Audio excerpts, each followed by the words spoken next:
Mbote bandeko nyonso esika wapi bozali kolanda biso en direct ya le onzole o ezali chaîne na biso YouTube. Nazali Rishi Pukuta, le jeune évangéliste. Je suis venu aujourd'hui pour parler d'un sujet qui sera très sensible. Phénomène mari et femme de nuit. Phénomène mari et femme de nuit. Et ça phénomène oyo, et ça phénomène oyo, et ça détruire ma vie. Mais mingi bazoye bate que ezali des phénomènes yango zo détruire bango. Parce que ça quelque chose où est spirituel, ou parfois ebele bazo koka ko maîtriser te, ou bato ebele bazo koka ko détecter te na ba vie na bango, pourtant que bazo vivre na kati ya phénomène oyo.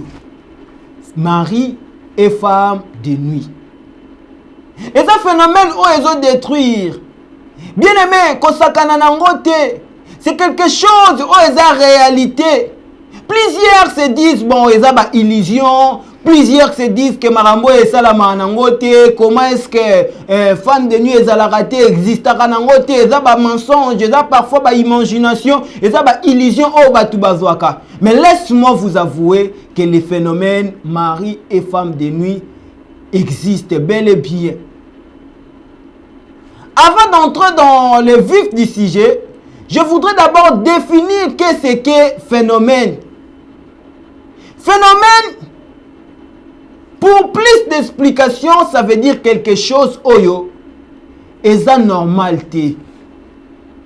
Et lorsque oyo est normalité, et lorsque oyo est kamusa oyo esengela ke sala mabongo te. Et lorsque oyo sala ma batu bazo comprendre malamu te. Phénomène c'est quelque chose qu'on ne sait pas complètement comprendre.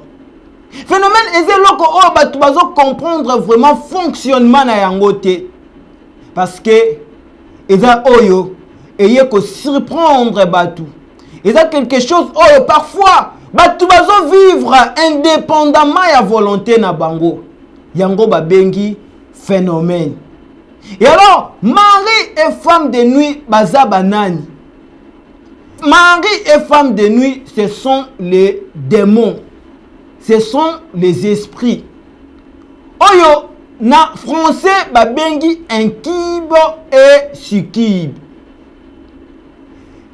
Incube et succube. Yango wana nde babengaka ba démon ya mari et femme de nuit. Toko banda ko définir nanu o babengi mari de nuit.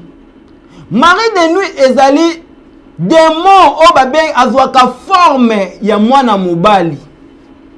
Pona ko jouer, pona ko abuser sexuellement na ba humain o babengi mingi genre féminin. C'est-à-dire démon à la forme ya mobali pour asakana sexuellement na ba o bazali bana ya basi. Démon ya femme de nuit aza nani?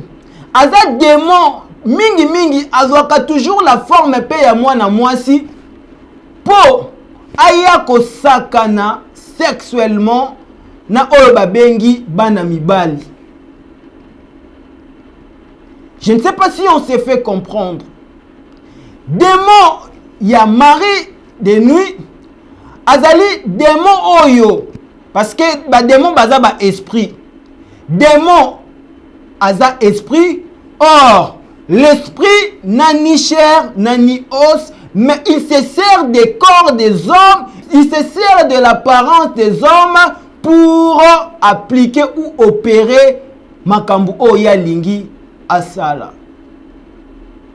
Et ça vraiment triste makambo yo ya phénomène mari pe femme de nuit. Parce que bato belé bazali ko nyoka mana yango et bazo mituna comment est-ce que tokoki ko bima pourtant bazo ye ba solution malamu te. Babengi incube de mari de nuit et succube de femme de nuit. C'est une réalité qui influence notre génération d'aujourd'hui. C'est vraiment une réalité qui inquiète notre génération d'aujourd'hui. Bato ebele bazana démon wana ya mari pe femme de nuit. Mais pourtant, ils ont des conséquences, ou ils ont palpables, ou ils ont visibles.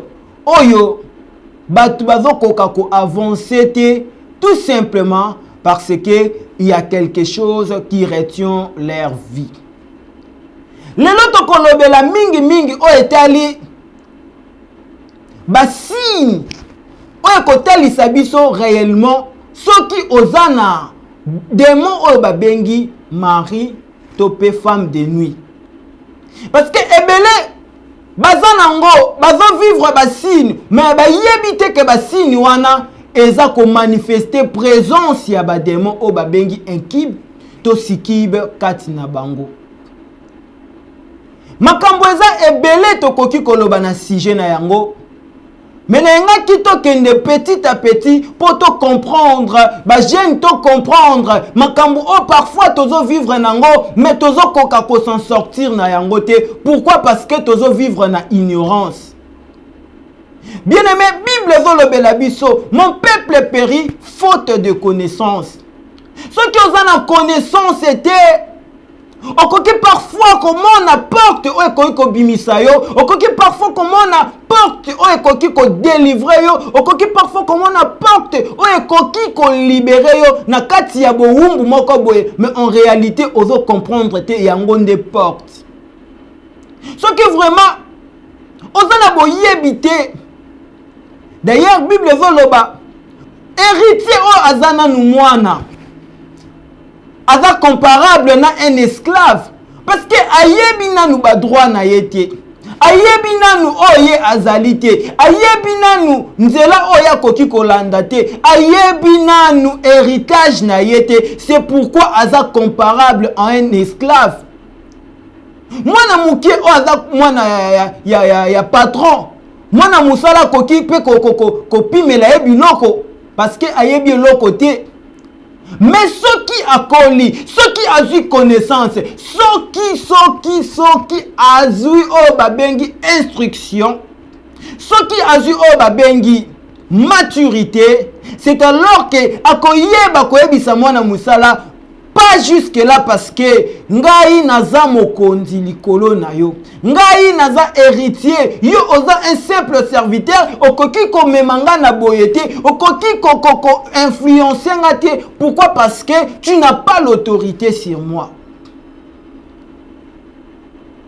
Yangwana bana nzambe bele, yangwana ebele bazo sambela, mais bazo demeurer na kati ya ba démon tel que ba femme to mari de nuit, na kati ya ba mariage nocturne, na kati ya makambo ebele ya molili, na kati ya ba piège ya ennemi, na kati ya ba prison satanique, tout simplement parce que bazo zanga nde boyebi. La mukato bima na esclavage, to la mukato bima na kati ya ba prison, to la mukato bima na kati ya ba piège, pour to s'épanouir et total avenir lo lenge nini biso to kotambola. Phénomène mari et femme de nuit, c'est bel et bien une réalité dans la vie de plusieurs. Ngai landa vraiment avec confiance, avec attention afin de comprendre qu'est-ce que Dieu a prévu pour toi. Peut-être que c'est ton jour. Peut-être que c'est un message qui va t'orienter à sortir dans une prison, à sortir dans un esclavage, à sortir dans une piège que l'ennemi a tendu sur toi. Parfois, sous l'ignorance, tu n'as jamais pu comprendre cette réalité. Déjà, quand on a vu, il y a sujet. Ko énumérer petit à petit ba point essentiel concernant sujet na biso. Premier point otokolobela eza ba signe ya présence ya ba mari topé ya ba femme de nuit na kati ya vie ya bato. Signe ya liboso eza nini? Premier signe oyo koki ko remarquer pour détecter présence ya ba mari to ya femme de nuit na kati ya vie ya mutu. Et lorsqu'on parle de mari et femme de nuit, cela veut dire ils opèrent beaucoup plus au moment où on appelle la nuit. Ba esprit wana ba opéraka mingi mingi na moment o ba bengi butu. Ba esprit wana ba opéraka mingi tangu batu baza ya kolala. Ba esprit wana ba profitaka na moment oyo mutu aza na kati ya pongi. Ba esprit wana ba profitaka na moment oyo mutu aza lisusu consciente. Na moment oyo mutu alali, parce que ce qui mutu alali connaissance na ye nyonso ezalaka au repos. C'est ce qui fait que plusieurs balalaka et le diable ayaka pona ko profiter kolala bango nde batu mususu balobaka soki olali balali yo. Signe liboso eza soki olali na kati ya butu ozolota bandoto ke obali. Yo obala nanu te, ou soit déjà obala, mais tango lali na kati ya ndoto na yo ozolota ke oza, soit mwana mwasi olati voile, mwana mobile olati veste, oza kobala na mutu oyo, parfois oyebi te.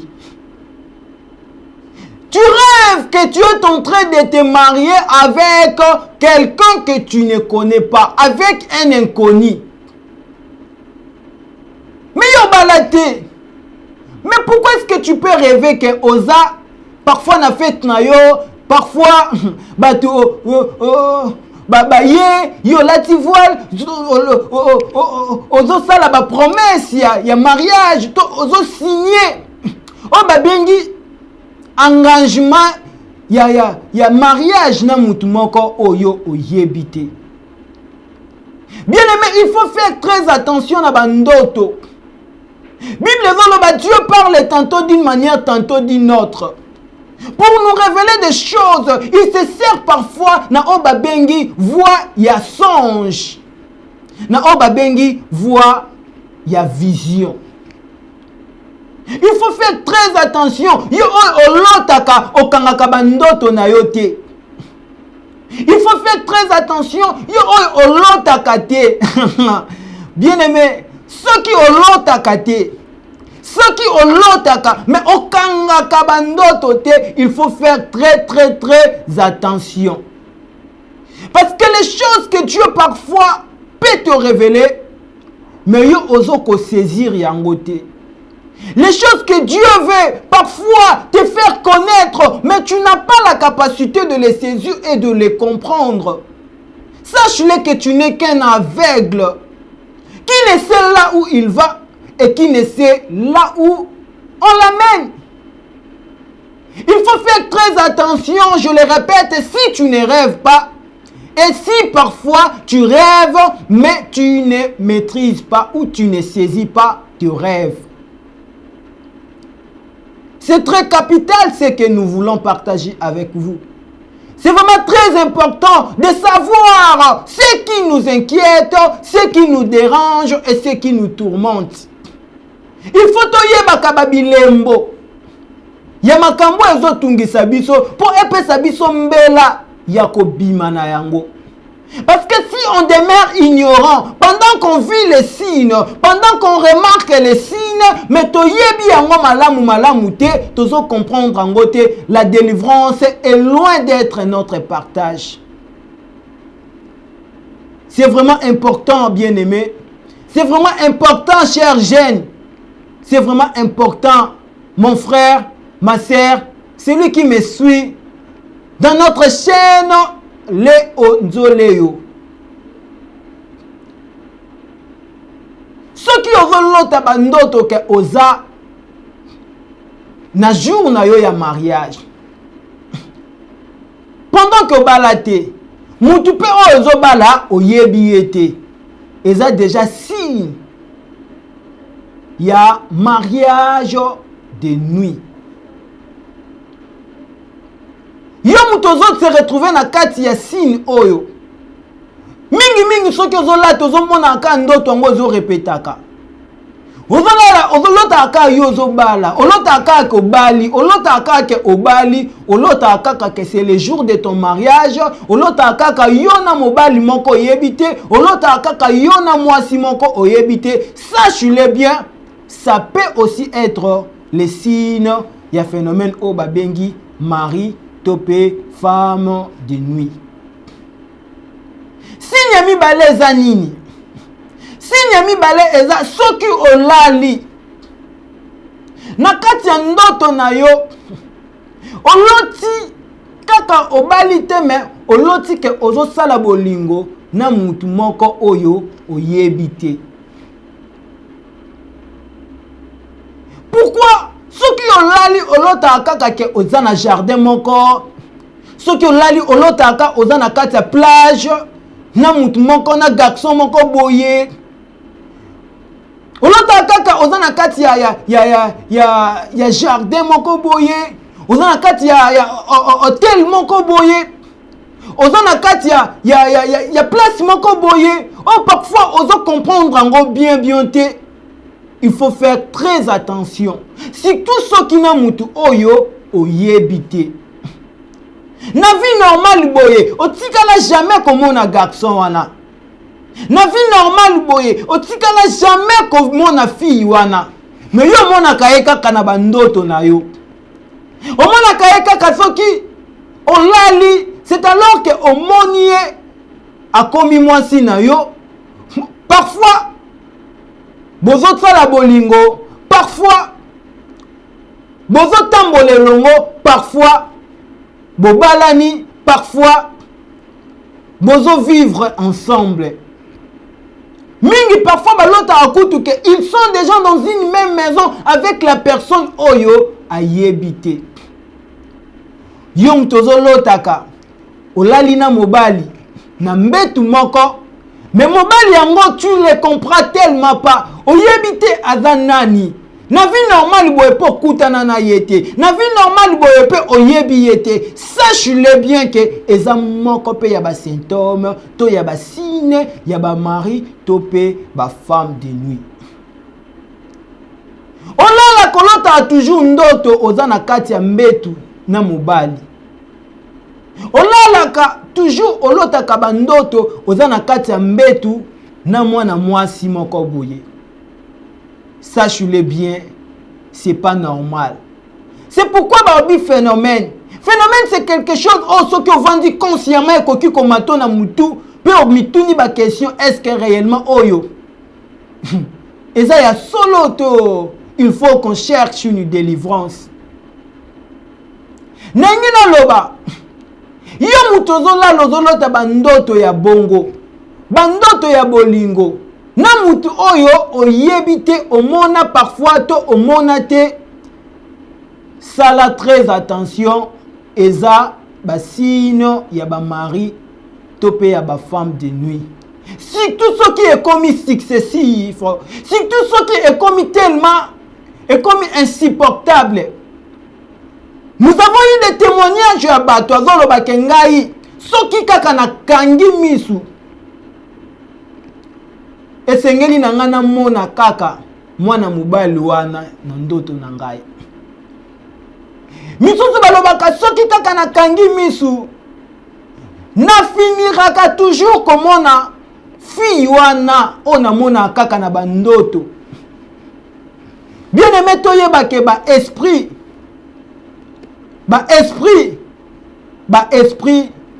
baza na puissance oyo parfois spirituel to koki ko comprendre réellement te comment est-ce que ba fonctionnaka. Yango wana il faut bien ko comprendre makambo na zoloba parce que ekosunga yo yondo ozolanda ngai. Parce que ekosunga yo ozolanda ngai. Ekobakisa yo connaissance. Ekopesa yo compréhension ya makambo parfois obafuyaka.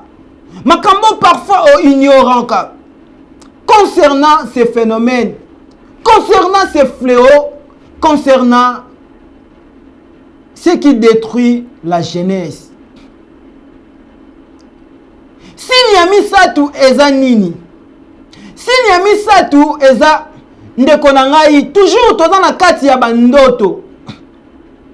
S'il y a misatu eza yo, olali, mais olotaka toujours fille oyo yo oyebi. Olotaka toujours garçon moko oyo yo oyebi. Mingi eza na batu oyo bazalaka tozwika ya ba garçon oyo bazalaka na convoitise oyo babengi bilulela. Ye alinga komona fille moko te azala kitoko na quartier, alinga komona fille moko te azala kitoko na avenue, alinga komona fille moko te azala kitoko na université to na église. Et ye sikoyo tango kozonga na ndaku abandi ko rêver toujours sur cette fille. Makanisi nyonso komi porté sur la fille. A commis qu'on convoiter, a commis qu'on accumuler, parfois commis même qu'on imaginer que alingi fille wana, a commis même qu'on imaginer que azobimana fille wana, na makanisi na ye, abandi déjà ko déshabiller fille abatu, na makanisi na ye, abandi déjà ko sala bolingo, oyo fille wana, kolonzoto ayebiti. Totali pe na kota ba fille. Ezalaka, au moins la fille, il n'a pas le courage, mais dis-moi, yépé, aloulaka. Il y a un garçon encore très beau, il y a un garçon très joli, il y a un garçon très doux, il y a un garçon vraiment très nakolo bandenge nini, appréciable. Et la fille, alula kanae garçon et a comment ko salele ba fier, a comment ko sala ba bizeti, ko sala nyonso parce que ça la remarquable liboso ya garçon. Bien aimé, si ça arrive que pendant que tu dors, olula ka fille moko boye et okanisa kaye tellement trop jusqu'à ce que des fois au commis ce qui olali ozo lotake bozo passer rapport sexuel na fille wana. Bon, mingi balobake eza nango c'est parce que kanisa ki yango trop, c'est parce que kanisa ki yango beaucoup na journée. Mais ezalaka pe porte oyo ennemi, oyo diable a profitaka derrière convoitise pour introduire au babengi femme to mari de nuit. Olula ka garçon moko boy, olula ka fille moko boy, mais na bandoto na yo, okomi siko komona ngo e komi réalité, lokola yo na yebo komi mwasi na mobile. Sache-le bien que yo olotaka fille wana, mais derrière fille wana ezana esprit moko oyo et yaka pona ko séduire yo, et yaka pona ko faire connaître yo que eza fille wana en réalité ce n'est pas la fille. Et en réalité, ce n'est pas les mecs, ce n'est pas les garçons dont tu fais mention. Il y a mon frère, mon quoi lobby. Na lota qui est fi wana na linga ke mingi. Na ko même ko lota eti na bandoto. Non, so na loti ndoto. Bongo ba yero la musanga ye. Nde na silikaka. Bien aimé, yeba ke wana eza fi wana te eza démon ya femme de nuit. Oyo azolata elongi ya fille oyo lulaka mingi po aya ko manifester o babengi volonté na ye na kati ya vie na yo. Bien aimé, souvent et comme la kabiso ya ko lula, mais il faut faire très attention. La convoitise est une porte oyo permetaka diable azwa accès ya kokoti sape ba démon ya mari to femme de nuit na kati ya ba vie ya batu. Quatrième signe ya manifestation ya ba mari to pe ya ba femme de nuit na kati ya ba vie ya batu. C'est lorsque olali na butu, oloti ndoto, okangi yango to okangi te. Mais ce qui compte plus quand tu te réveilles le matin. Beaucoup de ceux qui ont ces cas, balali na butu, mais quand ils se réveillent le matin, bazo se rendre compte qu'il y a des faits, il y a des empreintes de manifestation. Il y a ba mari to pe ya ba femme de nuit, likolo ya ba nzoto na bango. Bien aimé, là ça devient compliqué. Là ça devient plus dangereux. Quand tu te réveilles le matin et que tu remarques les empreintes de femmes et maris de nuit dans ta vie, beaucoup plus même physiquement dans ton corps, sache-le bien, tu n'as qu'à chercher ta solution, sinon que cela va te nuire. La plupart des cas, prenons l'exemple d'un garçon. Tu dors la nuit, tu rêves. Parfois, tu n'as pas maîtrisé ou saisi les songes. Mais ce qui compte plus le matin quand tu te réveilles, tu te rends compte que tu es mouillé. Mouillé par quoi? Mouillé par la semence qui sort de toi inconsciemment que tu ne sais pas comprendre. Nakoloba ngwana lingala eza na kaya bana mibali oyo tango alali aloti bandoto parmi basini oyo totangi liboso. Parfois akangaki ndoto wana ke abandaki kobima to abandaki kopase na oyo babengi acte sexuel na fille moko boye. Que ça soit ayebi, que ça soit oyo ayebi te, que ça soit oyo yemoko akonvoitaka, que ça soit oyo pe akonvoitaka te. Mais qu'est-ce qui se passe après avoir kolota ndoto ya bongo? Akangi yango pe azo reconnaître que l'autre ki ndoto moko ya bizarre. Ou soit pe akangi yango te complètement abosani yango, mais tango alamuki na tongo à se rendre compte que la semence na ye eza libanda. C'est-à-dire le temps où il a éjaculé à tenir compte na yango te, mais à se retrouver simplement que alamuki na ba mai, alamuki pantalon eza ya kopola, alamuki sperme na ye libanda, alamuki, et puis azo se comprendre qu'est-ce qui s'est passé réellement avec lui. C'est vraiment très dangereux si ça arrive jusqu'à ce niveau. C'est déjà très dangereux si ça arrive jusqu'à se manifester de la sorte. Parce que là, eza signe moko authentique qui ne rate jamais. Et puis c'est dangereux. La même manière que ça se passe aux hommes ou aux garçons, c'est aussi de la même manière que ça passe souvent avec les filles.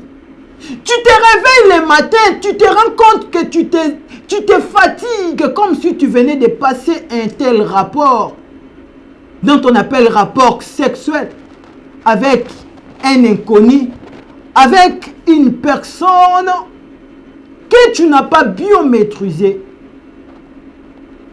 Tu as toujours de telles réalités. Quand tu te réveilles le matin, tu te rends compte que na butu oyo lokola na sala qui rapport sexuel na mutu moko. Mais oso maîtriser vraiment phénomène yango bien té. Là c'est dangereux.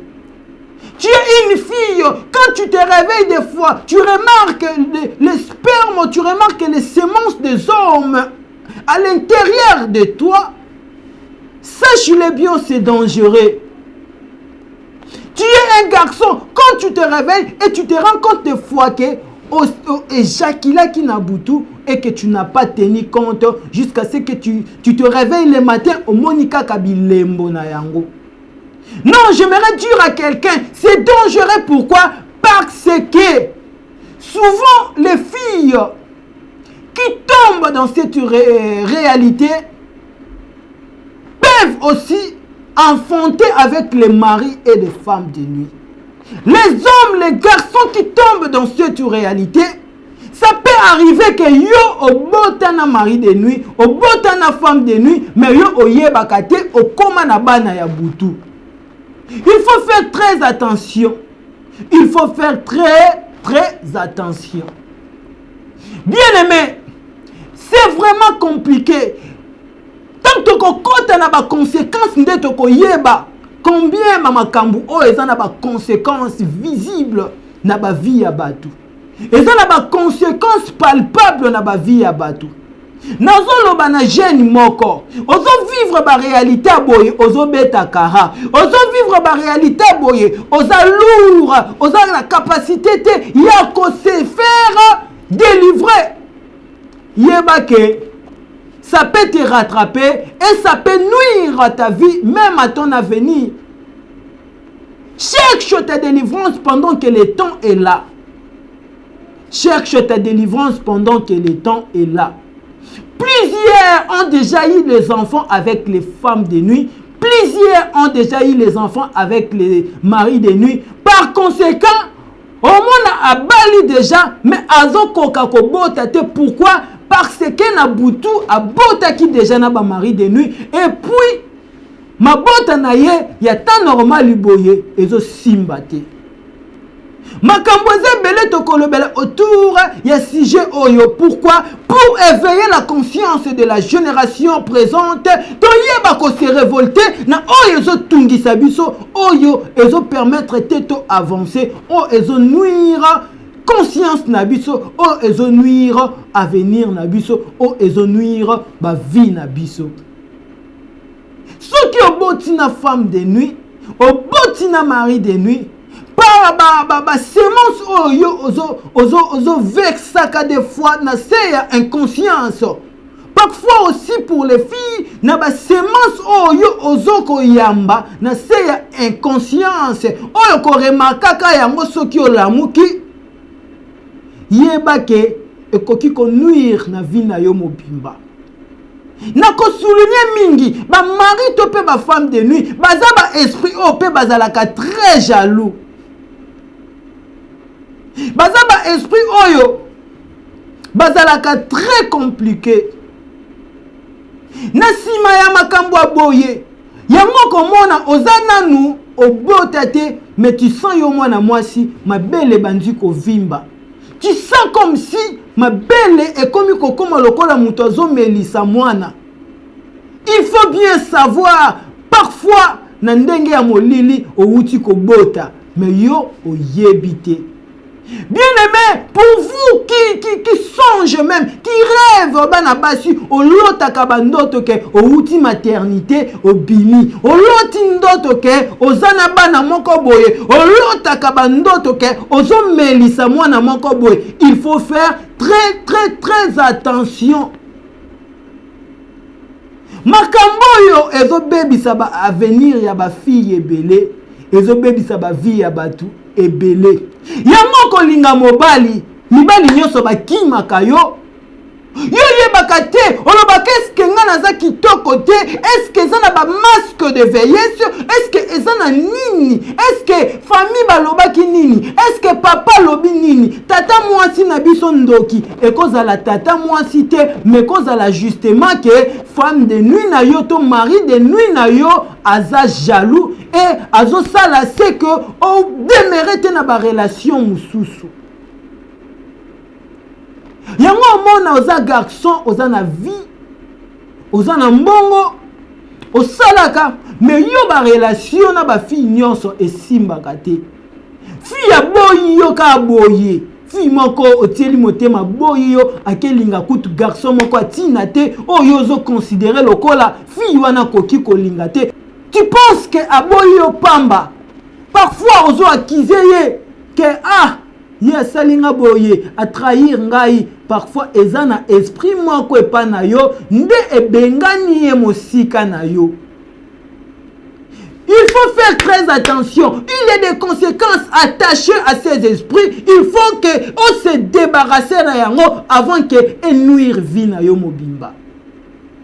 Na loba na mutu moko azoyoka ngai. il y a une possibilité de sortir.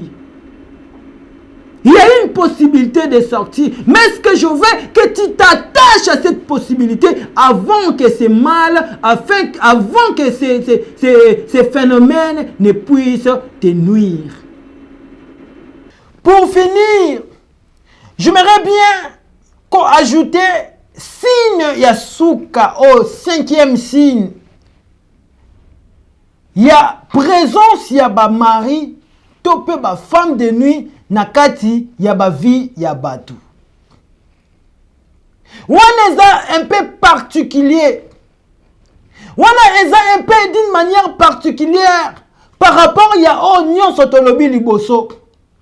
Si nyon sotolobi wana est général, mais oyo tolingi tolobe la 5e sinon est particulier. Pourquoi particulier? Là, on ne parle plus des démons, mais maintenant on parle des humains. Là, on ne parle plus des esprits inquibres et sikibres, mais dans le 5e signe, le signe est concerné par mari ou femme de nuit humain. Nazolo baboye, signe oyo, eza ko apparaître mingi na batu. Oyo, olali, ozolota, soit, ozo passer, oba bengi na acte sexuel avec une personne. Toko pesa exemple, oncle na yo. Toko pesa exemple, mingi parfois bakendaka plus loin, cousin na ye, azana mboka. Bamisusu pe okomona patron na ye ya musala. Et ça devient fréquent. Toutefois quand tu dors, tu rêves toujours à ses cousins. Toutefois quand tu dors, tu rêves toujours à cet oncle. Toutefois quand tu dors, tu rêves toujours à ses patrons. Que bozo sala na ye o babengi rapport sexuel. C'est quelque chose qu'il ne faut jamais tolérer. C'est quelque chose qu'il ne faut jamais accepter. Et bandela maka toujours de même manière. Et zomaka toujours de même façon. Olotaka toujours la même personne. Sache-le bien, en dépit à cause de la démon ou ba bengi un kib to ba sikib, il y a aussi o ba bengi ba sorcier topé ba occultiste ba o ba kokipe ko sala na batu ba mariage de nuit. Tozui na kaloko ya ba sorcier. To bandi na ka ya sorcellerie. Ezana baka o ba bengi baka coutumière. Oh mingi na ba coutume mususu. Tangu mwana botami déjà bazulie mobali ya famille o ba benga kana ba coutume mususu kichudi. Mwana aussi longtemps ka botami ignorant, inconscient. Déjà vous baptisez na mari moko boy, vous baptisez na conjoint moko boy, vous baptisez déjà na partenaire moko lokola mobali na ye. Babiloko wana ça se passe beaucoup na ba coutume na biso ya ba africain. Il faut faire très attention. C'est un des signes qui engendre le phénomène mari et femme de nuit na batu mususu. Et ils ne savent pas réellement Bazula Kiango Wapi. Bien-aimé, n'accepte jamais que moi non botami papa moko boye aya o mwasi na ngai, o mwasi na ngai, o mwasi na ngai. N'accepte jamais ces choses. N'accepte jamais les choses que au bâtiment na moka ya mobali tellement il est très beau, très joli et maman moko boye, to koko moko boye, to na yebite mutu moko boye ayaka koloba oh mobali na ngai e komi lokwa bi matumboli Toutefois, atumbolaka mwana na yo, oh mobali na nga, oh mwasi na ngai. Parfois mwana zolela, na bona ngai. Mobali na nga, mwana zolela na bo, et maman tu le trouves normal. Quand tu remarques ces choses, il faut faire très attention. Telemela mutu bongo. Parce que les sorciers aussi ont une capacité ya kokomisa mutu mobali na ye, ya kokomisa mutu mwasi na ye ya butu. Il faut faire très très attention. Na ba coutume, n'acceptez plus parce qu'aujourd'hui la mentalité a changé batu. La maturité spirituelle est tellement élevée que batu bazon zima lisusu ba coutume ya buzo bate. N'acceptez plus, même si dans votre coutume, balobi que ceux qui m'ont abotami nécessairement, il faut ba pesa e mobile moko ya ndenga coutume, yo n'acceptez pas ces choses. Parce qu'aujourd'hui, tu as comment déjà na Jésus. Bible si tu es en Christ, tu deviens une nouvelle créature. Les choses anciennes sont passées. Voici toutes choses deviennent nouvelles.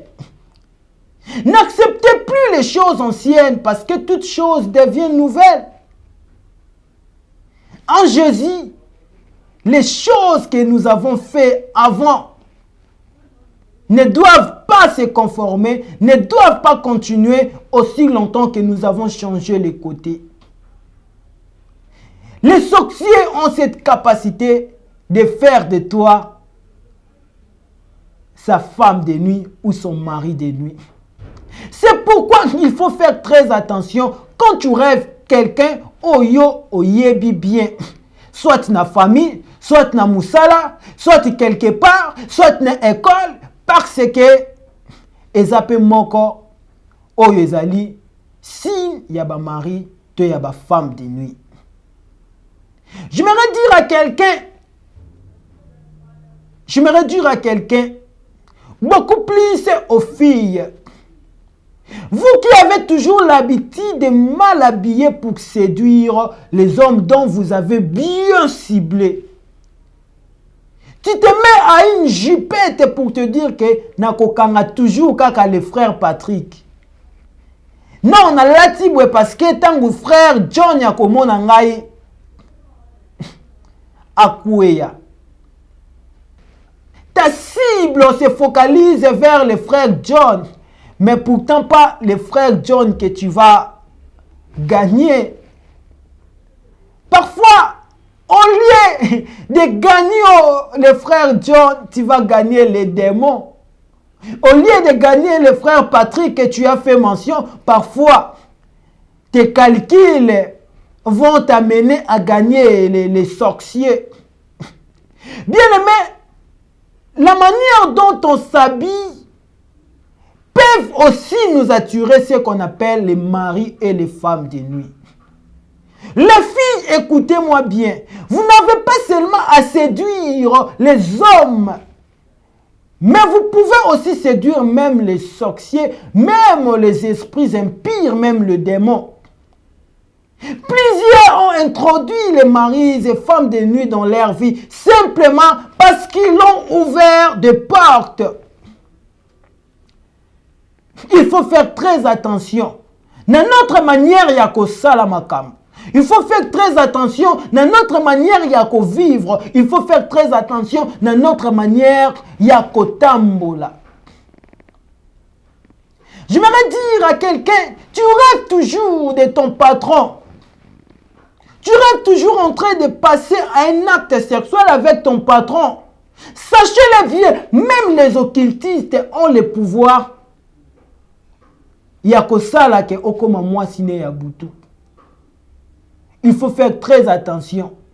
Ne négligez pas ce que tu songes. Ne négligez pas ce que tu rêves parce que il y a des choses qui se cachent à l'intérieur. Ne négligez pas Barobi Aza patron. Son lobelier qui na l'autre qui est bongo parfois yo longolanga musala. Accepte de perdre le travail mais de chercher ta délivrance. Ton patron peut se transformer à ton mari de nuit et ta patronne peut se transformer à ta femme de nuit. Si seulement il est sorcier, si seulement elle est sorcière, si seulement il est ou elle est occultiste, si seulement il t'envie, il veut sortir avec toi, mais dans temps normal, c'est impossible pour naïe. Parfois, vous êtes déjà marié. Abi et aussi mbaté. Parfois, il y a que olinga kayete. Parfois, il y a que ceux qui meki et ko simbaté. Abi na memango nandenge ya mukuse. J'aimerais souligner un sorcier, un occultiste n'aura pas besoin de payer la dot pour t'avoir comme son mari ou sa femme de nuit. Il faut faire très attention. C'est pourquoi veillez toujours prier avant de dormir. Quand on a raté le col à au lali, il faut toujours prier avant de dormir. Avant de dormir, bien aimé, il y a un mystère. Le sommeil, c'est un mystère. La nuit a des mystères cachés que nous ne comprenions pas. Tanguto lalaka, olamuki na tongo, obimi ok. Tu ne sais pas ce qui s'était passé. Les sorciers opèrent la nuit. Les occultistes opèrent la nuit. Les démons opèrent la nuit. Et même le diable opère la nuit. Il ne faut jamais minimiser ou jamais ignorer ce qui se passe la nuit. C'est pourquoi je vous conseille, tu te retrouves na kati ya makambubu otolobeli, tu te retrouves na kati ya basine, to signe moko parmi ba ototangi. J'aimerais te dire une chose. Il y a une solution réservée pour toi. Et cette solution se cache en Jésus-Christ de Nazareth. Celui pour qui je suis serviteur. Celui pour qui j'annonce l'évangile. Celui pour qui je transmets ce message. Afin qu'il te libère de cet esclavage. Afin qu'il te libère de cette prison. Il est disponible. Il dit à un de ses évangiles en Matthieu, venez à moi, vous tous qui êtes chargés, fatigués, je vous donnerai du repos. Tu es fatigué de ces phénomènes qui ne cessent de te tourmenter. Tu es fatigué de ces phénomènes qui ne cessent de t'inquiéter. Venez à Jésus, il va te libérer. Il va te délivrer. Il va te racheter afin que tu ne fasses plus partie de ceux qui sont condamnés dans ces phénomènes et que tu sois libéré.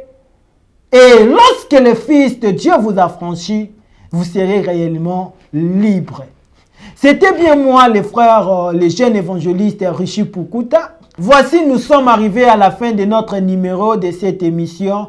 Et à la prochaine, nous allons toujours continuer à vous éclairer par rapport à ce qui concerne les phénomènes mari et femme de nuit. Aujourd'hui, nous avons simplement donné les signes qui peuvent vous faire connaître réellement ce qui est en Akatia Makambo Yotote. Et prochainement, nous allons vous parler des portes d'entrée. Oyo et permetaka ba démon to ba esprit ya femme to mari de nuit ba kota na ba vie ya batu. Je suis très ravi et je vous dis au revoir.